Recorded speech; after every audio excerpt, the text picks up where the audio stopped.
ባለቄለ ውሻ የሰው ዘር አያውቅም አንዳንድ ምርኮኛ አሸንፎ አያውቅም ፋኖ ይዞ ገስግስ ከጀግኖች ጎዳና ድልህን ማብስር በሻሻን ያዝና እናት ባቶች ኖሮ የድል ጌታ ፋኖን አርበኞች ጀግኖች ነበር አብቅቶላት ውዲቷ አገራችን እናት ኖሮ የአማራ አንበሶችን ባንዳሸቶን ነበር ለአረመኔ አጥፊያችን ልበ ኢትዮጵያ ልበ ሀገሬ በታጋሽነቱ በየዋህነቱ አማራው ተገፍቷል ሰሚ ዳኛ ጠፍቶ ከሀገሩ ወጥቷል ከሰው በታች ሆኖ ሬሳው ተዋርዷል በግርግር ታፍሶ በጅምላ ተቀብሯል እንግዲህ ግን በቃ ብሎ ተነስቷል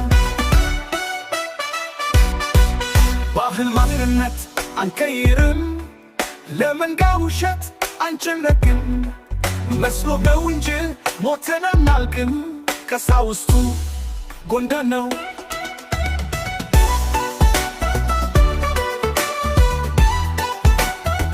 በደም ነው የድል ጌታ ፋኖ የአማሪው ሸኖ የዚህ ሁሉ መምህር አማራ ፋኖ ነው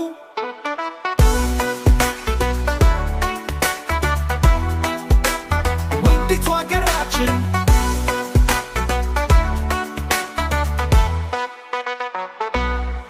እናት ባቶች ኖሮ የአማራ አንበሶችን ባንዳሸቶን ነበር ለአረመኔ አጥፊያችን ልበ ኢትዮጵያ ልበ ሀገሬ በታጋሽነቱ በየዋህነቱ አማራው ተገፍቷል ሰላም ጤና ይስጥልኝ ውድና የተከበራችሁ የናታን ኒውስ አድማጭ ተመልካቾቻችን በእያላችሁበት የዓለም ዳርቻ ሰላማችሁ ይብዛልኝ ዛሬ ላይ የተሰሙ በርከት ያሉ አዳዲስ መረጃዎችን አሰማችኋለሁ እስከ ፍጻሜው አብራችሁን ቆዩ ከዛ በፊት ለቻናሉ አዲስ ከሆኑ ደግሞ ላይክ ሼር ሰብስክራይብ በማድረግ ቻናሉን በመደገፍ እንዲያበረታቱን እየጠየቅን ወደ ያስኳቸው ዜናዎች አልፋለሁ የሜካናይዝድ እዝ ያስመረቃቸው አባላት በብዛት መክዳታቸው ታወቀ ባሳለፍነው ሳምንት የብልጽግናው ቁንጮ ስርዓት አስጠባቂም በፊልድ ማርሻል ተብዬው ብርሃኑ ጁላ የተመረቁም የአዲሱ ሜካናይዝድ እዝ ምድብተኞች በብዛት መክዳታቸውን የመከላከያ ምንጮች አስታወቁ በቅርብ ጊዜ የተቋቋመውና ዋና መመሪያውን በአዳማ ከተማ ያደረገው የሜካናይዝድ እዝ በአዋሽ አርባ ከተማ አቅራቢያ በሚገኘውና በቀድሞ አዲስ ራዕይ ማሰልጠኛ በአሁኑ የእዙ ማሰልጠኛ ማዕከል ከመስከረም ጀምሮ ለስልጠና የገቡ የሜካናይዝድ ሙያተኞች በፊልድ ማርሻሉና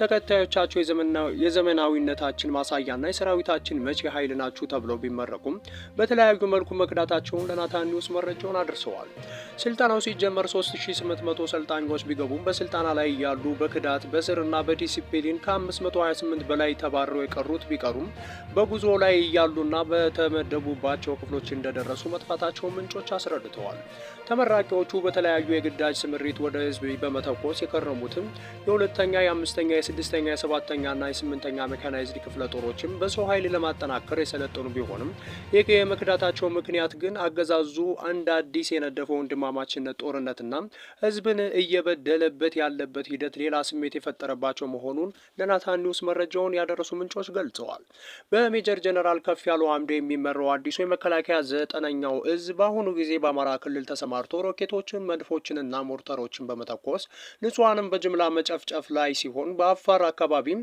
የብልጽግና መንግስት የሚደግፋቸውን የሻቢያ ተቃዋሚ የሆኑ ብርጌድ ኑሐመድ የተባሉ ቡድኖችን በማሰልጠን ላይ እንደሚገኝ ናታን ኒውስ ከዚህ በፊት መግለጹ ይታወሳል በመቀጠል ዘመቻ አንድነት ወሎ ቤት አማራ ግንባር በደቡብ ወሎ ዞን ጀማ ወረዳ ውስጥ ጠላት ክፉኛ ቆስሏል በዛሬው ዕለት ማለትም መጋቢት 22 ቀን 2017 ዓ.ም በዘመቻ አንድነት በምዕራቡ የወሎ ክፍል ጀማ ወረዳ ውስጥ የከወረዊሉ ወረዳ ድንበር አጠገብ አስደማሚ ጀብዱ ተፈጽሟል ከያፈር ከሚባለው ቀጠና በሌሊት ተነስተው ለግዳጅ የዋሲል ብርጌድ ኃይል ወዳለበት ቦረን በቀጠና የገቡት የሰላም አስከባሪ አባላት ለወሬ ነጋሪ ባልቀረበት አግባብ ተደምስሰዋል በፋኖ እንድሪስ ይማም የሚመራው የዋሲል ብርጌድ ፋኖ የጠላትን እንቅስቃሴ በቅርበት በመከታተል ኦፕሬሽኖችን ቀድሞ በማክሸፍ የተዋጣለት ሲሆን ዛሬም ሌሊትም የብልጽግናን ሰላም አስከባሪ ተብዬ አሸባሪን በመክበብ የሞት ቀለበት ውስጥ አስገብቶ ደምስሳቸዋል ከዚህ በፊት የተደናገጠው ዶጎሎ ከተማ ውስጥ ያለው የፋሽስቱ አብይ አህመድ ጥምር ጦር ህዝብን ሲያሸብርና ንጹሃንን ሲያዋክብ የዋለ ሲሆን ቦረን ቀጠና ውስጥም የሰላም አስከባሪዎችን አስከሬን ቆጥሮ ሲጭን ነበር። ከጨፍጫፊው ሰራዊት ጋር አብረው መንገድ መምራት የራሳቸውን ወገን ሲያስረሽኑና ሲረሽኑ የከረሙ ባንዳዎች በስተመጨረሻ የፋኖ እጅ ላይ ወድቀው በሌሊት ትቢያ ሆነዋል። ከዛሬ ክስተት ተምረው የቀሩ የጥምር ጦር አባላት የፋኖን ትግል እንደተቀላቀሉና ሕይወታቸውን አትርፈው ህዝባቸውንም እንዲያድኑ በዚሁ አጋጣሚ እያሳሰብን ይህን እድል አልጠቀምም ብሎ በባንዳነቱ የሚቀጥል ሁሉ አሟሟቱ የውሻ እንደሚሆን ስንገልጽ በእርግጠኝነት ነው። በመቀጠልም አድማ ብተናና መከላከያ ተብዬው እየተጫረሱ መሆናቸውን ተምተናል። ብርቃታ ከተማ ጠርዝ ላይ ፍጣ ሚካኤል የምትባል የገጠር ቦታ አድማ ብተና መከላከያን ድባቅ መጥቶታል። ይኸው ነው ያልነው። ሌሎች ቦታዎች ያላችሁ አድማ ብተናዎችም እንደተነጋገርነው አድርጎ ሳትቀደሙ ቅደሙ። ብርቃት ከተማ ጠርዝ ላይ ፍጣ ሚካኤል የምትባል የገጠር ቦታ ላይ አድማ ብተና መከላከያን ድባቅ መጥቶታል። መከላከያና አድማ ብተና ባደረጉት የእርስ በርስ ውጊያ በርካታ ጸረ አማራ መንጋዎች መሞታቸው ተረጋግጠዋል። ዛሬ መጋቢት 22 ቀን 2017 ዓ.ም ከመራዊ ከተማ በቅርብ ርቀት ላይ የምትገኘው ብራቃት ከተማ በተባለች ቦታ የወራሪው መከላከያ ኃይል የአድማ ብተና አባላት ላይ ተኩስ ከፍቶ በርካቶችን በማቁሰል ምክንያት አድማ ብተና በወሰደው ያጸፋ ምላሽ በርካታ የወራሪው መከላከያ አባላት ሙትና ቁስለኛ መሆናቸውን አረጋግጠናል። ውጊያው ለብዙ ሰዓታት የቆየ ነበር። የጸቡ መነሻ ምክንያት የሆነው ደግሞ አድማ ብተናን ውጊያ ላይ ከጀርባ እየመታን መጨረስ አለብን የሚል የግምገማ ሀሳብ መቅረቡን ተከትሎ ነው።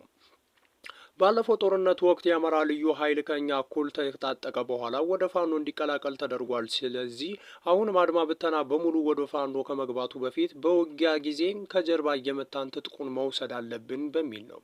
የአማራ ተወላጅ የሆናችሁ የአድማ ብተና አባላት ሆይ የወራሪው ሀብይ ሰራዊት ከጀርባ እየመታ ከመጨረሱ በፊት የያዛችሁትን ይዛችሁ ከጀግናው ወንድሞቻችሁ ፋኖ ጎን እንድትሰለፉ እንጠይቃለን።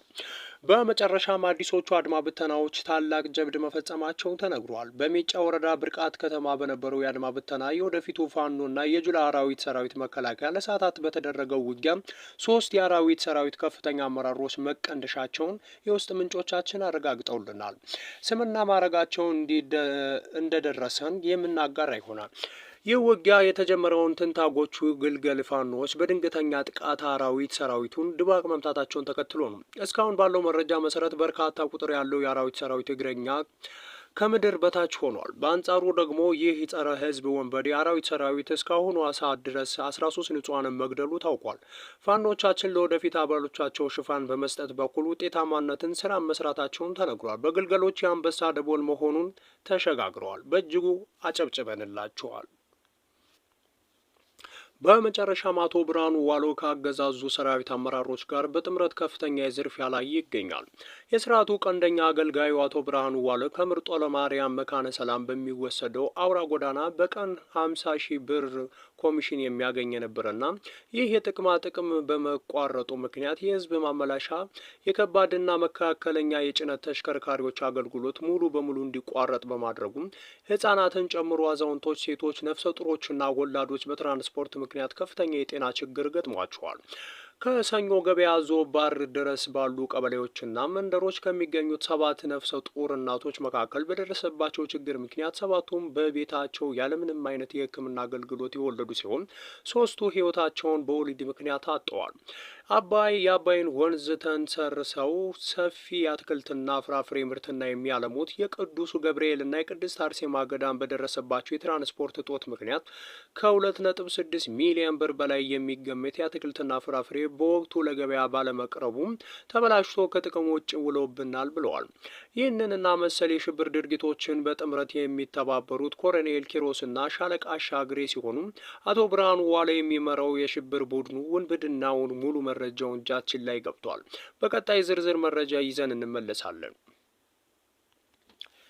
አረንዛው ጎንጄ ብርጌድ በዘመቻ አንድነት 5 ግንባሮች ታላቅ ተጋድሎ ተፈጽሟል። ንጋት 12 ሰዓት የጀመረው ትንቅንቅ የአረንዛው ጎንጄ ብርጌድ ከሶማ ብርጌድ የናጭ ሻለቃ ጋር በመጣመር ግንቦሬ ከተማን በመቆጣጠር ጠላትን ደምስሰው ጀብድ ፈጽሟል። በሌላ ግንባር በርከት ያለ የሰው ኃይሉን ከደብረ ወርቅ አስጠግቶ በኮሶ ዝራብ ደብረ ገነትን ሊወር የተንቀሳቀሰው ያገዛዙ ኃይል በአረንዛው ጎንጄ ብርጌድ አከርካሪውን ተመቶ ወደ መጣበት ተመልሷል።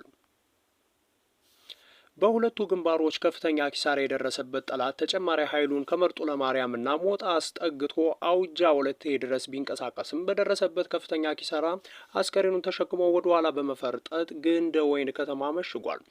አስደናቂ ጀብድ የተፈጸመበት ሌላኛው ግንባር በግንደ ወይን ከተማ የተፈጸመ ሲሆን ሰዓታትን በወሰደው የከተማ ውጊያ መሀል ከተማ ዘልቆ በመግባት የጠላትን ኃይል መለቃቀም ተችሏል። በደረሰበት ጠንካራ ምት የተደናገጠው ጠላት የሞርተር የንጹሐንን ቤት ሲያወድም ፈጣን የማጥቃት ውጊያ የነበረው የዛሬው ተጋድሎም ጠላት በራሱ ፍላጎት ተነሳስቶ በከፈተው ተኩስ ሽንፈቱን ተከናንቦ ድሉን ለወገን ኃይላችን አስረክቦ ወደ ምሽጉ ገብተዋል።